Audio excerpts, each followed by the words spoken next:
Hello and welcome to this new series of lectures that discuss post structural theories. What happened in the field of theory after the heyday of post structuralism?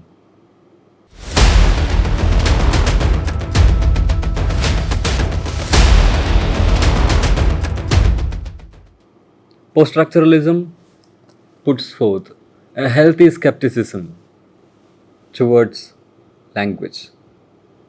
Its main project was to see how language is unreliable, how meaning is not stable, how systems of metaphysics that societies have been relying on for centuries, how it is possible to decenter those mechanisms, those systems,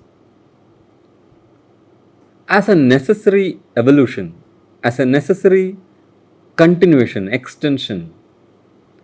The next step, the step after post structuralism, rejects the idea of language as key in understanding humanities.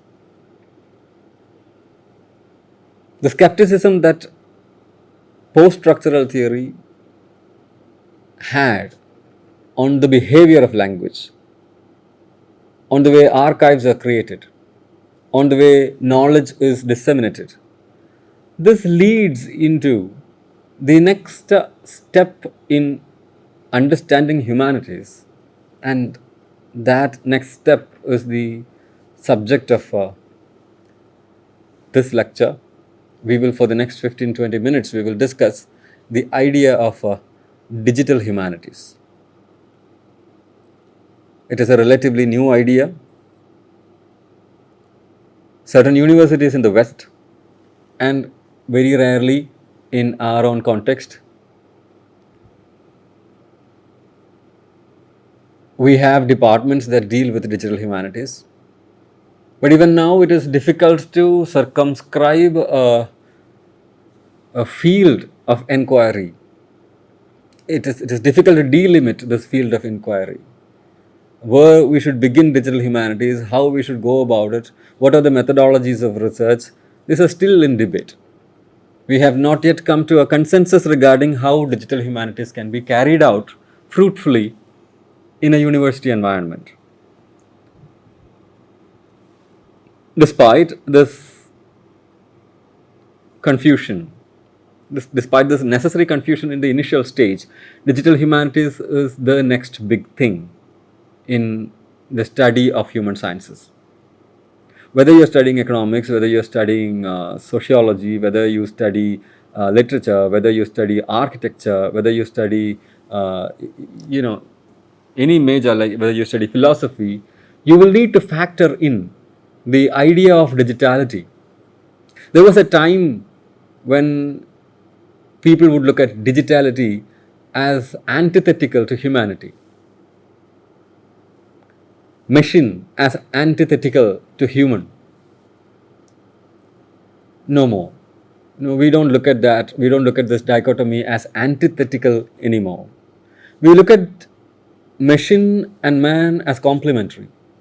We look at digitality and humanity as complementary, as coexistent, as principles that would end up in a very healthy give and take. And this is basically the core idea of digital humanities. When we think of the fundamental courses, the fundamental trajectories of knowledge production in humanities, we are thinking about how ideas such as ethics, ideas such as ideologies, ideas such as governmentality, spatiality, this is how we move about. We need to understand culture, we need to understand ethics, we need to understand morality, we need to understand knowledge production, dissemination. And it goes without saying that all those fields, all those tangents, all those aspects now use digitality as a component. Digital humanities begins with acknowledging the importance of digital sciences, cyber sciences, AI technology. We need to acknowledge the presence of these ideas as a necessary cultural component. For example, if we have to study cinema, today we have to look at cinema as a digital phenomena. There is this there is this whole library of film studies and film research that was done in pre-digital era, which will need to be revised and reviewed by digital film studies. Okay, now when you say digital humanities is an umbrella term. It includes like postmodern geography, for instance. It includes applied mathematics. It includes study of smartphone cultures, like mobile phone cultures. It includes like new media studies, and in a very special sense, cultural studies. The whole idea of cultural studies undergoes an evolutionary path in digital humanities. See, digitality allows us to process huge amounts of data. Now, this is the major break in the evolution.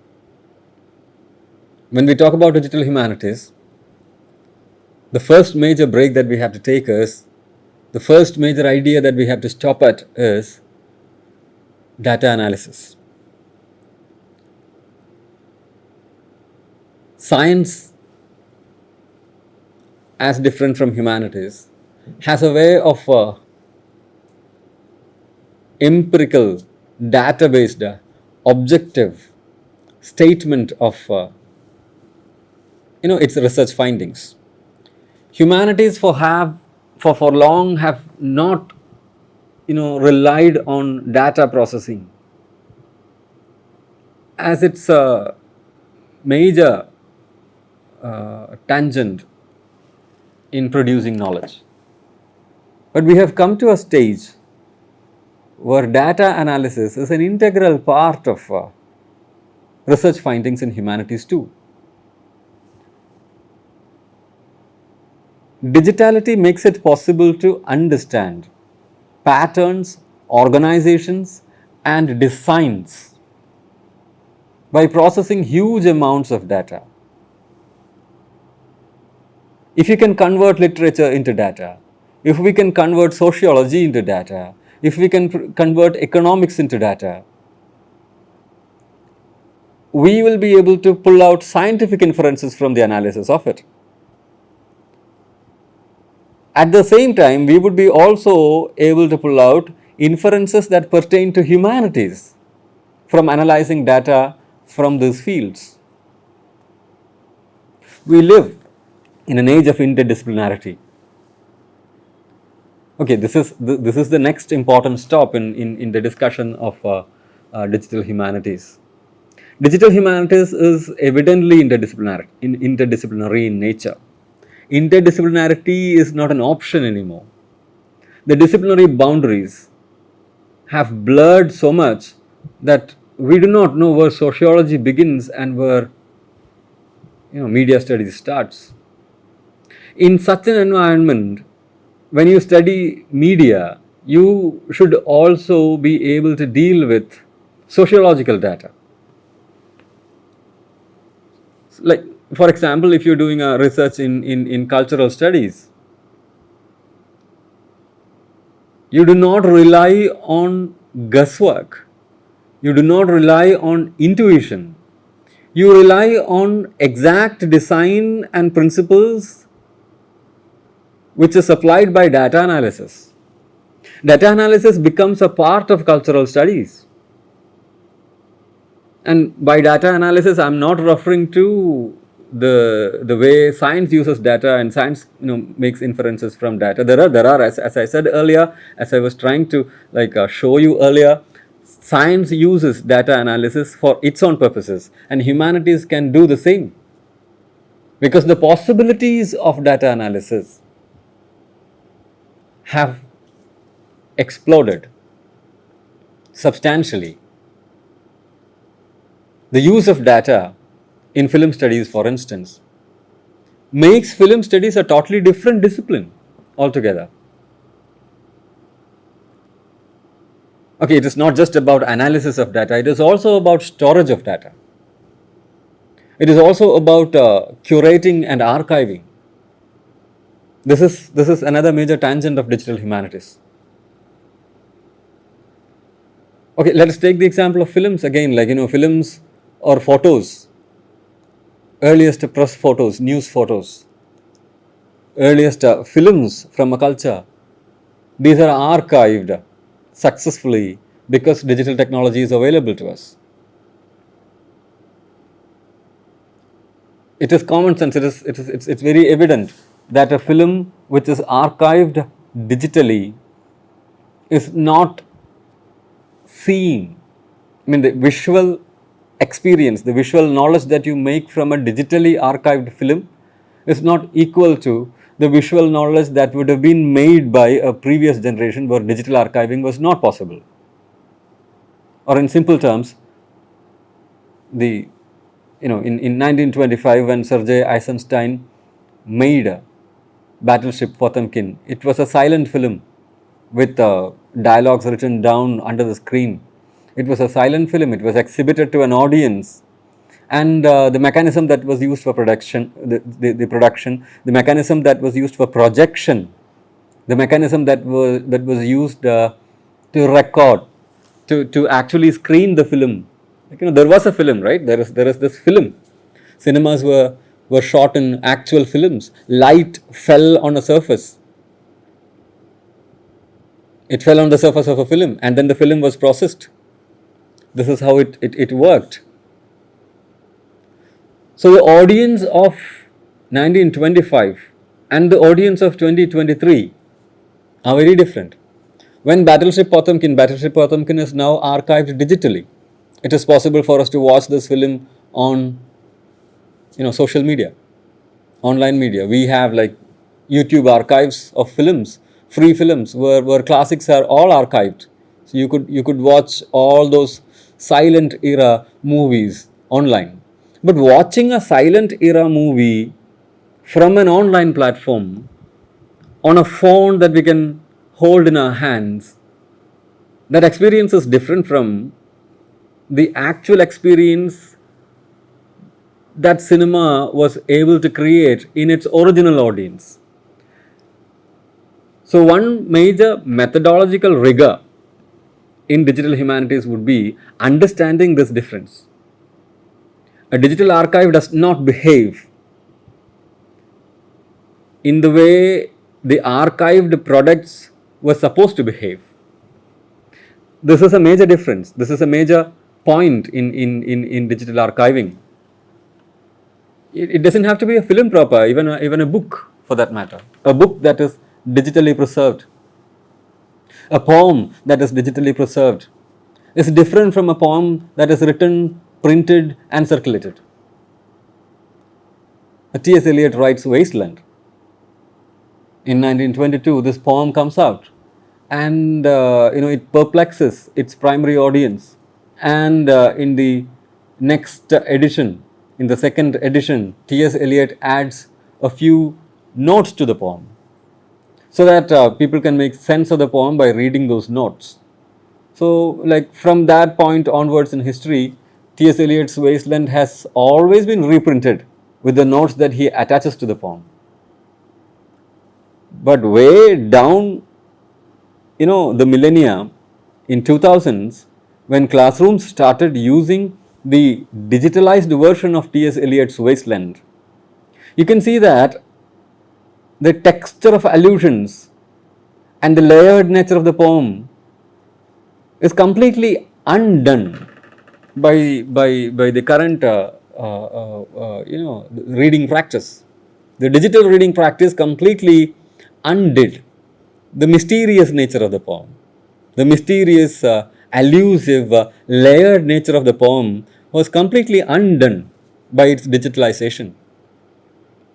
Because if you check into any major archive, if you check into any major poetry repositories online, which you know offers you a reading of the wasteland, you will find that the poem is presented to you as a hypertext. See, all the allusions are readily available for you.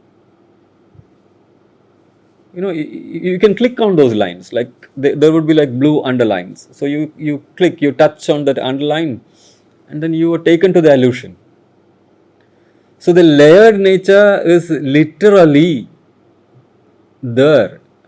It's not absent. T.S. Eliot was trying to send us through a journey of classical European literature. He was trying to ask his audience, of course, to see how grand the tradition of European literature is. So he would have from satirican, from Renaissance drama, from fire sermon, from Eastern texts like Brihadaranyaka Upanishad. He'll have quotations in those in that poem.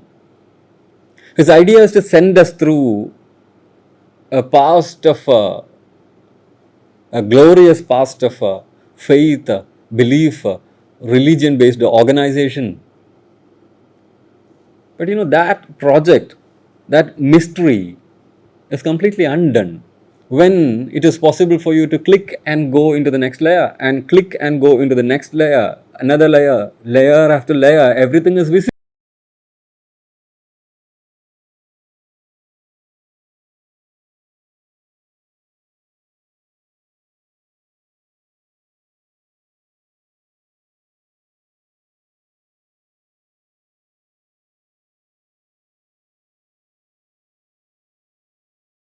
When it is present, it cancels out romance, it cancels out nostalgia, it cancels out mystery. It just becomes a piece of information. So this, like how the reading of a film would change, the reading of the poem also would change. The reading of a novel would change. A novel, if you think of James Joyce's Ulysses, for instance, it is usually considered a towering achievement of print modernity. This novel will again be undone when you digitalize it, because that novel also relies on nostalgia. That novel relies on the sense of mystery. That novel is that novel because there are layers that are invisible. Like you peel layer after layer after layer of knowledge from that novel.